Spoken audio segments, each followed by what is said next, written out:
శ్రీకృష్ణ పరబ్రహ్మణే నమః.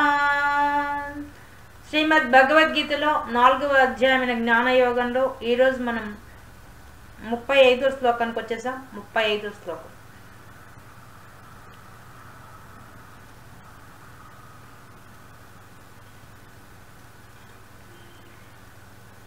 యజ్ఞాత్వా న పునర్మోహం ఏవం యాస్యసి పాండవా ఏన భూతాన్యశేషేణ ద్రక్ష్యస్యాత్మన్యధోమయీ.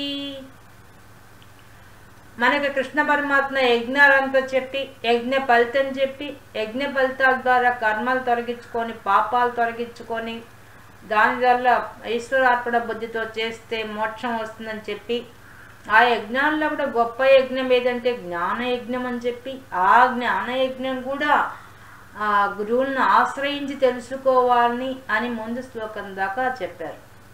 అది ఎలా ఆశ్రయించాలి అనేది అది కూడా పరిప్రశ్నేనా ప్రణిపాతేనా మళ్ళీ సేవయా అన్ని గుణాలతో ఉండి ఆ గురువుని ఆశ్రయించి ఆ యొక్క తత్వదర్శన ఆ జ్ఞానైన వాడు అటువంటి వాళ్ళు తత్వదర్శనైన వాళ్ళ దగ్గర జ్ఞానం సంపాదించాలి అని చెప్తున్నాడు. మరి సంపాదిస్తే వచ్చే ప్రయోజనం ఏంది అనేది మనకి శ్లోకంలో చెప్తున్నారు.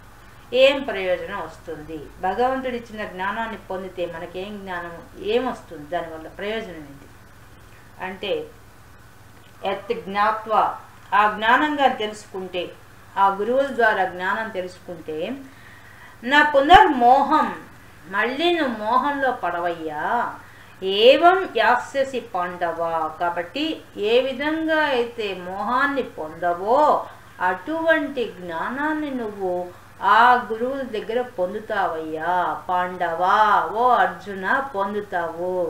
నువ్వు పాండవుల్లో ఒకటివి కానీ నీకు ఎంత భాగ్యం కలిగింది, బ్రహ్మ విజ్ఞానం తెలుసుకునే భాగ్యం కలిగింది ఓ అర్జున. అటువంటి ఓ అర్జున నీవు గురువుల ద్వారా తెలుసుకుంటే జ్ఞానం తెలుసుకుంటే నీకేమొస్తుంది, ఏన భూతాన్యశేషేణ అన్ని జీవరాశిలో కూడా ద్రక్ష చూస్తావు. ఏం చూస్తావు, ఆత్మను చూస్తావు. యథోమయి నా యందు కూడా చూస్తావు, నీ యందు కూడా చూస్తావు. సమస్త జీవరాశి నీలోనే ఉందని తెలుసుకుంటావు, సమస్త జీవరాశిలో నేనే ఉన్నా అని తెలుసుకుంటావు. అటువంటి జ్ఞానాన్ని నువ్వు సంపాదిస్తావయ్యా గురువుల ద్వారా అనే విషయాన్ని చెప్తున్నారు ఈ శ్లోకం ద్వారా. అంటే ఏంది, అంతటి మనకు 2వ అధ్యాయంలో చెప్పిన విషయాన్ని 3వ అధ్యాయంలో చెప్పిన విషయాన్ని ఇంకా బాగా విపులంగా చెప్తున్నారు. అంటే ఏ విధంగా అయితే పరమాత్మను తెలుసుకుంటావో ఆ జ్ఞానం ఎప్పుడైతే విస్తరిస్తుందో ఆ జ్ఞానం వల్ల నీకు అంతటా పరమాత్మ ఉన్నాడని నీలోనే ఉన్నాడు. ఈ పిండాండంలో ఏముందో బ్రహ్మాండంలో అదే ఉంది, బ్రహ్మాండంలో ఏముందో పిండాండంలో అదే ఉంది అనే విషయము నీకు అనుభవంలోకి వస్తుంది. ఆ అనుభవం ఇచ్చేవాడు ఎవరంటే గురువు. ఆ గురువుని పట్టుకుంటేనే నీకు ఇటువంటి జ్ఞానం వస్తుంది. అది మొట్టమొదటి ప్రయోజనం. అంటే తాను అనుభవిస్తాడు, ఇతరుల చేత అనుభవింప చేస్తాడు. మనకు దీనికి బెస్ట్ ఎగ్జాంపుల్ రామకృష్ణ పరమహంస వివేకానందుడే. ఆయన దేవుడున్నాడా దేవుడున్నాడని చెప్పి అందరిని అడుగుతూ ఉంటే నీకు జవాబు చెప్పగలవాడు రామకృష్ణ పరమహంస ఒకటే అని చెప్తే ఆయన తెలిపి అడిగాడు ఎక్కడున్నాడు అంటే ఉన్నాడా దేవుడితే ఉన్నాడు అంటాడు. ఎలా ఉన్నాడంటే నిన్నెంత బాగా చూస్తున్నానో అంత చక్కగా నేను దేవుడిని చూస్తున్నాను అంటాడు రామకృష్ణ పరమహంస గారు. అప్పుడు ఎలా అంటే నాకు చూపించు అంటాడు. చూపిస్తాను రా కూర్చోమని చెప్పి ఊరికే ఆయన గుండె మీద చేయబడతాడు, అంతే ఎర్రం తిరుగుతుంది. అంతటా పరమాత్మ కనిపిస్తాడు, అన్నింట్లో పరమాత్మ కనిపిస్తాడు, తనలో కనిపిస్తాడు. అది రామకృష్ణ పరమహంసలో కనిపిస్తాడు, ప్రపంచంలో ఉండే ప్రతి జీవరాశిలో ప్రతి కదలికలో కనిపిస్తాడు, ప్రతి వస్తువులో కనిపిస్తాడు పరమాత్మ, తనలో కనిపిస్తాడు. ఆ స్థితి కలిగిస్తాడు గురువు చేసే పని అదే కదా. అదే రామకృష్ణ పరమహంస గారు చేసింది. అది వివేకానందుడు పొందుతాడు. పొందేమవుతుంది, ఆ అనుభూతితోనే ఇంటికి పోతాడు. దారిలో పోతుంటే అంతటా భగవంతుడే తిరుగుతున్నట్టుగా అనిపిస్తుంది ఆయనకి. ఆ పరబ్రహ్మ తత్వం తప్ప ఇంకేమీ లేదు, ఏ వస్తువు లేదు, అన్ని వస్తువులు అంతా నిండి నిబిడీకృతమై ఉన్నాడని చెప్పి ఆయనకు అనుభవంలోకి వచ్చేస్తుంది. ఇంటికి పోతాడు, అమ్మ పిలుస్తుంది, అమ్మ భగవంతుడిలా కనిపిస్తుంటాడు. అన్నానికి కూర్చుంటే అన్నం పరబ్రహ్మం కనిపిస్తుంది. తింటున్న పెట్టుకున్న ప్లేటుగా పరబ్రహ్మలా కనిపిస్తుంది, తింటున్న ముద్ద పరబ్రహ్మలా కనిపిస్తుంది, తినే తాను పరబ్రహ్మగా కనిపిస్తాడు.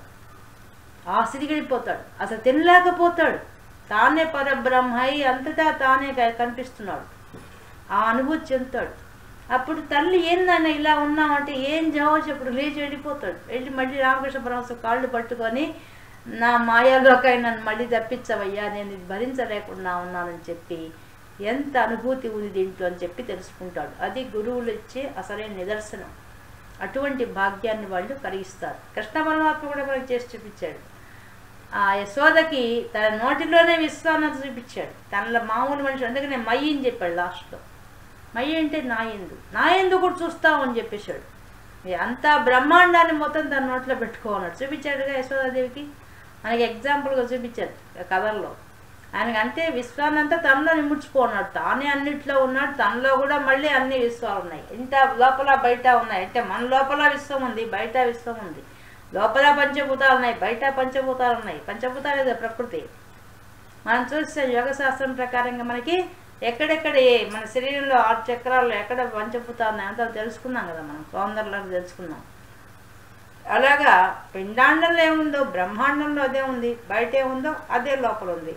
కాబట్టి అటువంటి ద్రక్షస్యాత్మన్ న్యధోమయి అదా నాయందు, అది నాయందు చూస్తావు, నీలో చూస్తావు, అంతటా సమస్త జీవరాశిలో కూడా నువ్వు ఆ పరబ్రహ్మ తప్ప ఇంకేదీ లేదు అనే సత్యాన్ని నువ్వు గ్రహిస్తావు.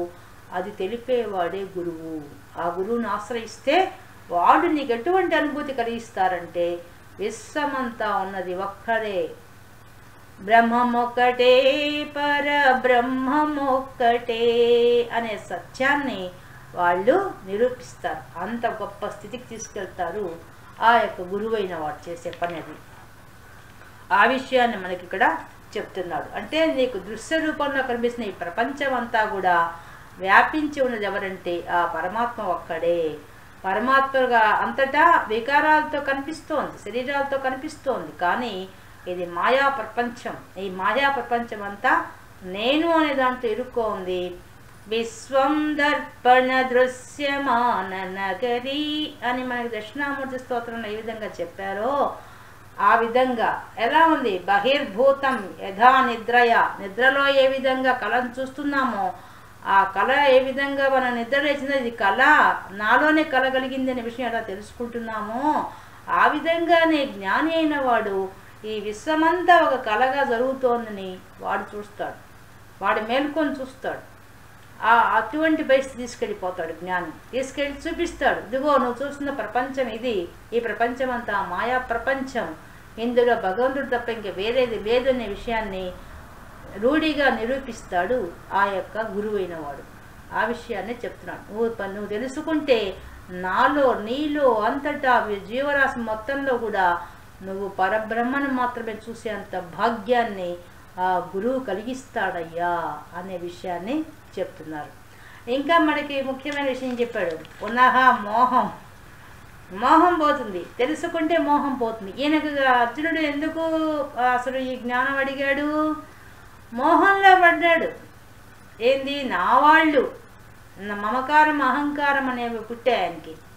మమకారం ఏంది? ఆ భీష్ముడు ద్రోణుడు వాళ్ళంతా నా గురువులు, నా తాతలు, నా తండ్రులు అందరూ యుద్ధానికి వచ్చున్నారు, వాళ్ళతో యుద్ధం చేసి నేను చంపడం పాపం కదా అని చెప్పాడు. మొదటి అధ్యాయంలో చాలా చెప్పాడు ఆయన. వాళ్ళని చూస్తూ నా వాడని తింటే ఆ రక్తబూడు తిన్నట్టు అవుతుందని ధర్మవాడు చెప్పాడు. సంకరంగా సంప్రాప్తిస్తుందని చెప్పి ఎన్నో చెప్పాడు కదా. అవంతా మోహం. అందుకనే కదా మన కృష్ణ పరమాత్మ ఎప్పుడైతే యుద్ధం చేయమనగానే నాలో ఉన్న ఈ మోహాన్ని నేను తొలగించుకోలేనయ్యా, నాకు జ్ఞానాన్ని ప్రసాదించవయ్యా అని చెప్పి అడిగాడు. కాబట్టి జ్ఞానుల దగ్గరికి వెళ్ళి నువ్వు కానీ జ్ఞానం తెలుసుకుంటే ముందు నీ మోహం పోతుందయ్యా. నీవు ఎక్కడైతే మమకారం అహంకారం ఉందో అది ముందు పోతుంది. అది పోయిన తర్వాత నీకు అంతటా నిండి నిబిడీకృతమైనటువంటి ఆ పరబ్రహ్మే కనిపిస్తాడు అనే విషయాన్ని కూడా కృష్ణ పరమాత్మ చెప్తున్నారు. తర్వాత 36వ శ్లోకం. అపి చేదసి పాపేభ్యః సర్వేభ్యః పాపకృత్తమః సర్వ సర్వం జ్ఞానప్లవేనైవ వృజినం సంతరిష్యసి. అపిచేతసి పాపేభ్యః సర్వేభ్యః. ఒకవేళ నువ్వు పాపాలే నేను ఎక్కువ చేశానయ్యా, అన్ని పాపాలకు చేసి ఉన్నాను, అన్ని పాపాల కంటే అందరు చేసిన దానికంటే కూడా నేను ఎక్కువ పాపం చేశాను అనుకున్నావు కదా నువ్వు. యుద్ధానికి వచ్చి ఏమన్నాడు ఆయన, ఎంత పాపము, నా తాతలు తండ్రులను చంపడం, గురువులను చంపడం ఎంత పాపము అని చెప్పాడు. అందుకే చెప్తున్నాడు కృష్ణ పరమాత్మ, పాపాత్ములు అందరికంటే నేను పాపాత్ముణ్ణి అంటావేమో అంటే కూడా అటువంటి పాపాన్ని కూడా తొలగించే శక్తి జ్ఞానానికి ఉంది. ఎటువంటిదట జ్ఞానం? సర్వం జ్ఞాన ప్లవేనైవ వృజినం సంతరిష్యతి. పెద్ద సముద్రాన్ని దాటాలన్నా కూడా చిన్న నౌక వేసుకొని తెప్ప వేసుకొని వెళ్ళినా కూడా సముద్రాన్ని దాటగలవు. ఎలా దాటుతావో ఆ విధంగా నేను అనేక జన్మ నుంచి పాపాలు మోసుకొచ్చా కదా, ఇప్పుడు పాపాలు చేస్తున్నాను కదా ఆల్రెడీ, ఇంకా పాపకర్మలు ఎన్ని చేస్తాను, మరి పాపకర్మలు ఎంటపోతాయి, పోతేనే కదా నాకు మోక్షం వస్తుంది, జ్ఞానం వస్తుంది అని అంటావేమో. జ్ఞానం వస్తే చాలు నీవు చేసిన పాపాలన్నీ కూడా కడిగివేయబడతాయి. ఎలా? సముద్రం అంతా ఉన్నా కూడా నీ పాపాలు సముద్రాన్ని ఒక తెప్ప దాటినట్టుగా జ్ఞానము నిన్ను ఒక తెప్పలాగా తీసుకెళ్ళి దాటిచ్చేస్తుంది. ఆ యొక్క కర్మలంటే కదా జన్మ ఉంటుంది, ఆ కర్మలంటిని తొలగించే శక్తి ఆ జ్ఞానానికి ఒక్కటే ఉంది. మనకి ఇంతకుముందు కూడా చెప్పాడు, జ్ఞానాగ్ని దగ్ధ కర్మాణి అని. జ్ఞానం అనే అగ్ని వల్ల కర్మలన్నీ కూడా కాలిపోతాయని చెప్పేశారు. అదే మనకి ఇంకా ఎగ్జాంపుల్స్ ఏం చెప్పారు. అప్పుడు పెద్ద పాపపు రాశి అనేది ఒక గడ్డి మోపులాగా ఉంటే ఒక నిప్పు కడికతో దాన్ని కాల్చేయచ్చు. ఆ జ్ఞానమైన నిప్పు కడిక పెడితే అదంతా కాలిపోతుంది. అలాగే పెద్ద కట్టెలు తెచ్చిపెట్టినా కూడా దాంతో నిప్పు కడిక వేస్తే అవి బగ్గున మండిపోతాయి. అంటే ఎంత కఠినమైన పాపాలైనా సరే ఆ జ్ఞానం అనేది వస్తే అవి కడిగేయబడతాయి. అంటే ఆ జ్ఞానం ఎలా రావాలి? విచారణ ద్వారా రావాలి, గురువుల ద్వారా రావాలి. వచ్చినప్పుడే గురువుల మీద దృఢమైన నమ్మకంతో రావాలి, లక్ష్యంతో రావాలి. అందుకని మనకు ముందు అది చెప్పేశారు, గురువుల దగ్గర ఎలా ఉండాలో చెప్పేశారు. ప్రతిప్రశ్న చేయాలి, ప్రణిపాతం చేయాలి, సేవ చేయాలి, అప్పుడు మాత్రమే జ్ఞానం వస్తుంది. ఆ జ్ఞానం వచ్చినప్పుడే నీలో ఉన్న కర్మ రాశి అంతా కూడా కాలిపోతుంది అని చెప్పారు. ఇక్కడ కూడా అదే మాట చెప్తున్నారు, సర్వం జ్ఞాన ప్లవేనైవ. ఆ నీ యొక్క పాపాలన్నీ కూడా ఎక్కడికి పోతాయి? జ్ఞానం అనే ఒక తెడ్డు, ఒక చిన్న నౌక ఏర్పాటు చేసుకొని ఎక్కావా, దాంతో నువ్వు పాపాలన్నీ పెద్ద సముద్రాన్ని కూడా దాటి వేయగలుగుతావు. అప్పుడు రుజినం, ఆ పాపాలను సంతరిష్యసి, దాటిపోతావు. సంతరిష్యంటే దాటిపోతావు. పాపాన్ని ఎలా ఉంటాయి మనకి? సంచితం, ప్రారబ్ధం, ఆగామి అనే 3 రూపాల్లో ఉంటాయి. అవంతా మనకు ముందు చెప్తారు. మనం ప్రారబ్ధం పూర్వజన్మ చేసినవన్నీ అనుభవిస్తూ ఉంటాం, మళ్ళీ అనుభవిస్తూ మళ్ళీ కొత్తవి ఇప్పుడు సంపాదిస్తుంటాం. కానీ ఇంకా రాబోయే కూడా కొన్ని ఉంటాయి. ఈ విధంగా 3 రకాల కర్మలు ఉంటాయి. ఇవన్నీ వివరంగా వస్తాయి ఇంకా ముందు ముందు శ్లోకాల్లో. ఇక్కడ మనం కొద్దిగా టచ్ చేసి వదిలిపెడుతున్నాం. మొత్తాన్ని ప్రారబ్ధం అనేది మాత్రం గ్యారంటీ. ఇది ఫస్ట్ తెలుసుకోవాలి. ప్రారబ్ధం అంటే మనం పూర్వజన్మలు ఎన్ని ఎత్తామో మనకు తెలియదు, వాటన్నింటిలో ఎన్ని పాపాలు చేసామో అసలు తెలియదు. వాటి అన్నింటినీ కూడా ఇప్పుడు అనుభవించడానికి మనకి ఈ జన్మ తీసుకున్నాం. కానీ ఈ జన్మలోనే మిగతావి రాబోయే వాటిని కూడా మనం రాకుండా చేయవచ్చు. ఎలా చేయొచ్చు అంటే జ్ఞానం తెలుసుకోవాలి. జ్ఞానం వచ్చిందంటే ఏమవుతుంది? నీలో విచారణ మొదలవుతుంది. ముందు మనకు వాళ్ళు చెప్పిన 12 యజ్ఞాల్లో ప్రాథమికంగా ఉండే యజ్ఞాలు చేసుకుంటూ పోవాలి. దైవారాధన చేసుకోవాల్సిందే, ఈశ్వరార్పణ ముద్ద చేయాల్సిందే, కర్మలు నిష్కామంగా చేయాల్సిందే. అలా చేసుకుంటూ పోయినప్పుడు క్రమక్రమంగా నీ కర్మలన్నింటి తొలగించబడతాయి. ప్రారబ్ధ కర్మలు కానీ, ఆగామి కానీ, సంచితం కానీ అన్నీ తగ్గించబడతాయి, తొలగించబడుతూ ఉంటాయి.